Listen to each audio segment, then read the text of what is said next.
साल 2014 में make in India programme की शुरुआत हुई थी। इस प्रोग्राम का ऑब्जेक्टिव था कि भारत की मैन्युफैक्चरिंग सेक्टर को मजबूत किया जाए। अगर हम 2014 के डेटा को देखें तब मैन्युफैक्चरिंग सेक्टर का कंट्रीब्यूशन जीडीपी में 16 से 17% था, लेकिन उसके बाद से जो मैन्युफैक्चरिंग सेक्टर का कंट्रीब्यूशन है उसमें डिक्लाइन देखा गया है। और अगर हम 2024 की बात करें तो जो नंबर है वो उसी के अराउंड स्टक है, 15 से 16% ही। That means make in India को बूस्ट करने के लिए वी नीड इन्वेस्टमेंट्स। और यहां पर एंट्री होती है रशिया की। रिसेंटली ही रशिया के प्रेसिडेंट व्लादिमीर पुतिन ने प्राइम मिनिस्टर मोदी की तारीफ करी है, मेक इन इंडिया प्रोग्राम की तारीफ करी और यह कहा है कि रशिया जो है वो हेवीली इन्वेस्ट करेगा मेक इन इंडिया प्रोग्राम में और अक्रॉस इंडिया मैन्युफैक्चरिंग प्लांट्स को सेटअप करेगा।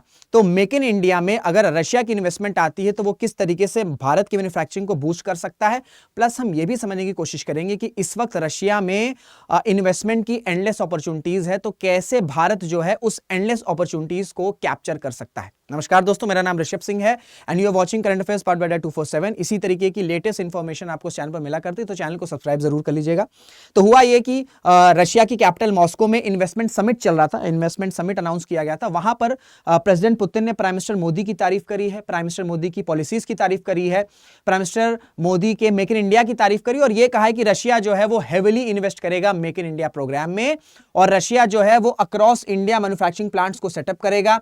फिर उन्होंने प्राइम मिनिस्टर मोदी की पॉलिसीज को तारीफ करी है जिसका बेसिस है इंडिया फर्स्ट, और यह भी बताया और यह भी बोला प्रेसिडेंट पुतिन ने कि जो मेक इन इंडिया प्रोग्राम है उससे क्या हुआ है, उससे अल्टीमेटली भारत की जो पोजीशन है ग्लोबल लेवल पर वो काफी ज्यादा स्ट्रांग हुई है, क्योंकि इस प्रोग्राम से और जो प्राइम मिनिस्टर मोदी की स्टाइल ऑफ एडमिनिस्ट्रेशन है उससे यह हुआ है कि एक स्टेबल एनवायरमेंट क्रिएट हो गया भारत में ग्रोथ का, जिसकी वजह से आज की डेट में चाहे रशिया की बात कर लें या हम दूसरे वेस्टर्न कंट्रीज की बात कर लें, वो काफी ज्यादा इंटरेस्टेड हैं कि भारत में इन्वेस्ट कर सकें, और वो भी तब जब चाइना का अल्टरनेटिव ढूंढा जा रहा है। हालांकि बहुत से जियोपॉलिटिकल एक्सपर्ट्स, इकोनॉमिस्ट का मानना है कि इंडिया इस अपॉर्चुनिटी को कैप्चर करने में थोड़ा सा पीछे रह गया है, लेकिन अभी भी वो टाइम है जहां पर भारत जो है इन्वेस्टमेंट अट्रैक्ट कर सकता है और ऐसे में रशिया एक इंपॉर्टेंट प्लेयर हो सकता है in strengthening India's make in India programme. और इसी समिट में व्लादिमीर पुतिन ने यह भी कहा है कि रशिया की कंपनी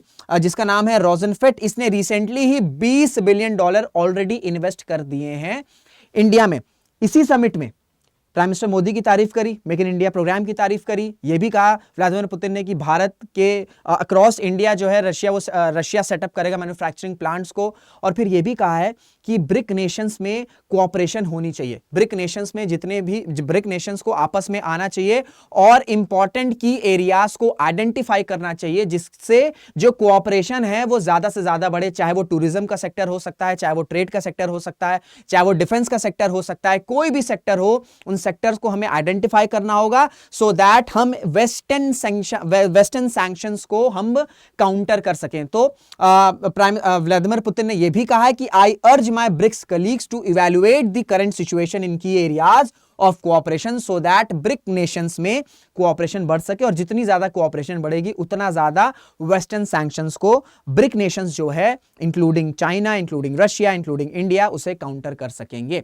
अब देखिए, जैसे मैंने आपको बताया है कि रशिया और इंडिया की जो ट्रेड रिलेशंस हैं ये हमेशा कांस्टेंट रहते थे। 10 से 13 बिलियन डॉलर का ट्रेड रहता था, बायलैटरल ट्रेड रहता था, इन्वेस्टमेंट भी नॉर्मल रहता था।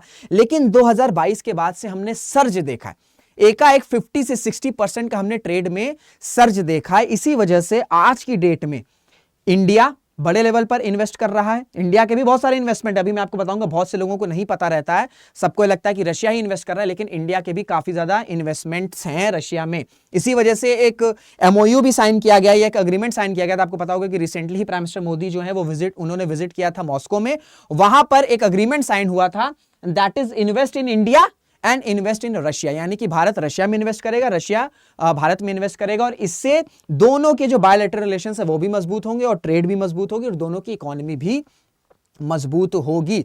अब देखिए, 2022 से पहले भी ऐसा नहीं कि बिल्कुल इन्वेस्टमेंट नहीं हुआ करता था। अगर हम 2022 से पहले चले जाएं तो एनर्जी सेक्टर एक ऐसा सेक्टर था जहां पर मेजर इन्वेस्टमेंट हुआ करता था बिटवीन रशिया एंड इंडिया। जो हमारे इंपॉर्टेंट क्रूड ऑयल हैं, ठीक है, जो हमारे इंपॉर्टेंट क्रूड ऑयल हैं, चाहे हम गुजरात की बात कर लें या आपके पावर प्लांट्स हैं, चाहे हम गुजरात की बात कर लें, हम बंगाल की बात कर लें, आसाम की बात कर लें, तमिलनाडु, झारखंड, छत्तीसगढ़, ये कहीं ना कहीं डिस्कवर और डेवलप हुए हैं with the help of Soviet scientist. हम कोल्ड वॉर के एरा के टाइम पे चले जाएं तो उस वक्त सोवियत यूनियन हुआ करता था। तो ये जो इंपॉर्टेंट हमारे पावर प्लांट्स हैं, इसमें कहीं ना कहीं टेक्निकल एक्सपर्टीज जो है हमने सोवियत से एक्वायर करी है।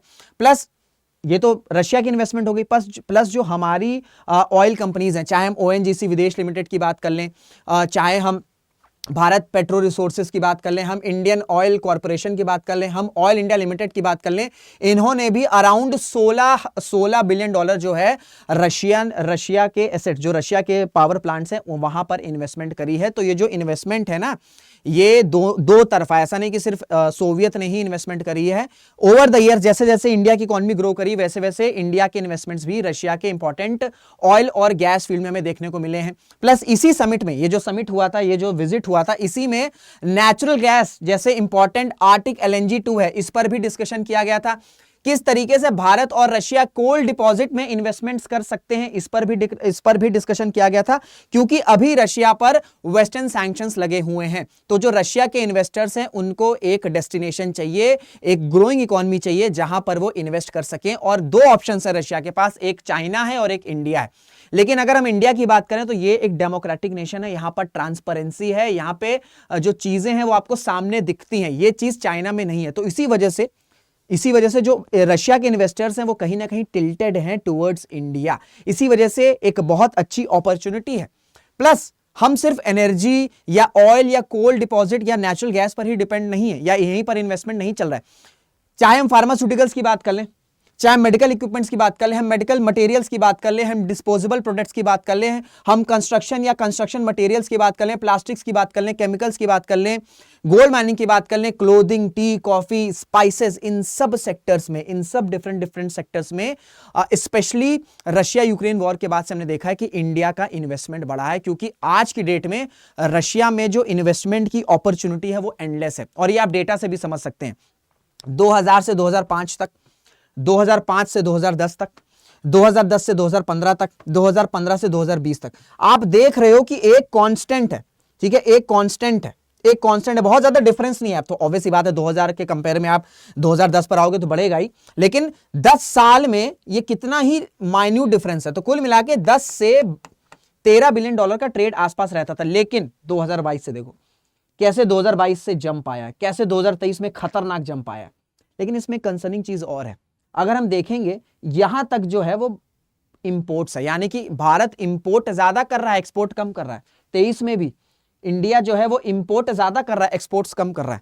तो इसी वजह से अगर मेक इन इंडिया में इन्वेस्टमेंट आती है तो ये जो नंबर है, ये जो हम इंपोर्ट ज्यादा कर रहे हैं, एक्सपोर्ट कम कर रहे हैं, ये नंबर पूरा का पूरा बदल सकता है। और प्लस जैसे मैंने आपको बताया कि आज की डेट में रशिया में एंडलेस अपॉर्चुनिटी है। चाहे हम टूरिज्म की बात कर लें, आज की डेट में जो रशिया के सिटीजन्स हैं, इनको क्या वेस्टर्न कंट्री में अलाउड है नहीं, इन पर सैंक्शन लगा। हालांकि अगर 2025 में रशिया यूक्रेन वॉर खत्म हो गई या उसमें पीस आ गया, सीज फायर हो गया because of Donald Trump, that is a different thing. But अगर हम प्रेजेंट की बात करें तो टूरिज्म सेक्टर के लिए भारत, इनके पास कोई ऑप्शन नहीं है। सबसे प्रेफरेबल ऑप्शन भारत का है। ठीक है, तो इसको अट्रैक्ट किया जा सकता है। रेस्टोरेंट और कैफेज, आज की डेट में जितने भी वेस्टर्न ब्रांड है, मैकडी की बात कर लें, डोमिनोज की बात कर लें, ये सारे के सारे, इन सब का जो आउटलेट है वो रशिया से खत्म हो चुका है, रशिया से बाहर निकल चुका है। तो जो इंडिया के रेस्टोरेंट्स हैं, जो भारत की चेन्स हैं, ठीक है, जो रेस्टोरेंट की चेन्स है, जो कैफे की चेन्स है, वो यहां पर इस मार्केट को टैप कर सकती हैं।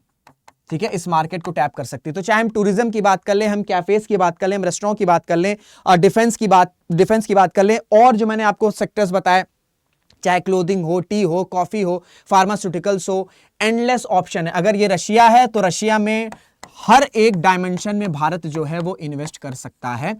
और ये इन्वेस्टमेंट किस तरीके से होगी, अगर भारत की मैन्युफैक्चरिंग और मजबूत होती चली जाएगी। और वो मजबूत कैसे होगी, जब मेक इन इंडिया जैसे प्रोग्राम्स में इन्वेस्टमेंट आती जाएगी। तो ये बहुत पॉजिटिव स्टेप है जो प्रेसिडेंट पुतिन ने कहा है कि वो मेक इन इंडिया के प्रोग्राम में इन्वेस्ट करेंगे। इससे अल्टीमेटली हम देखेंगे कि जो मैन्युफैक्चरिंग का डिक्लाइन आया या जो ग्रोथ स्टैग्नेंट है, ये शायद आने वाले डेकेड्स में बहुत तेजी से छलांग मार सकता है। तो ये था पूरा वीडियो। आई होप आपको ये पूरी वीडियो की क्लैरिटी हो गई होगी मैन्युफैक्चरिंग को लेकर, इन्वेस्टमेंट को लेकर। कोई डाउट रहेगा तो अपने डाउट आप कमेंट बॉक्स में पूछ सकते हैं। तो इस वीडियो को यहीं पर एंड करते हैं, मुलाकात करेंगे आपसे अगले वीडियो में। जय हिंद, जय भारत।